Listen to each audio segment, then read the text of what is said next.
దర్శకధీరుడు SS Rajamouli చిరకాల స్వప్న project Mahabharatam మరోసారి వార్తల్లో నిలిచింది.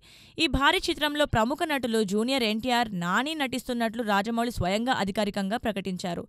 ఈ ఇద్దరు నటులు మాత్రమే ప్రస్తుతానికి ఈ ప్రాజెక్టులో భాగమని, మిగతా తారాగణం వివరాలు త్వరలో వెల్లడవుతాయని తెలిపారు. మహాభారతంను అత్యంత భారీ స్థాయిలో ప్రపంచవ్యాప్తంగా ఆదరణ పొందేలా రూపొందించాలన్నది రాజమౌళి లక్ష్యం. గతంలో బాహుబలి, త్రిబుల్ ఆర్ వంటి బ్లాక్ బస్టర్స్తో ప్రపంచ సినీ ప్రేక్షకులను ఆకట్టుకున్న రాజమౌళి ఈసారి మహాభారతం ద్వారా మరో చరిత్ర సృష్టించేందుకు సిద్ధమవుతున్నారు. జూనియర్ ఎన్టీఆర్, నాని లాంటి స్టార్ హీరోలతో ఈ ప్రాజెక్ట్ మరింత హైప్ సృష్టిస్తోంది. సినీ వర్గాల సమాచారం ప్రకారం ఈ చిత్రం హాలీవుడ్ స్థాయి విజువల్స్, భారీ నిర్మాణ విలువలతో రానుంది. ప్రపంచవ్యాప్తంగా సినీ అభిమానులు ఈ చిత్రం కోసం ఆసక్తిగా ఎదురుచూస్తున్నారు.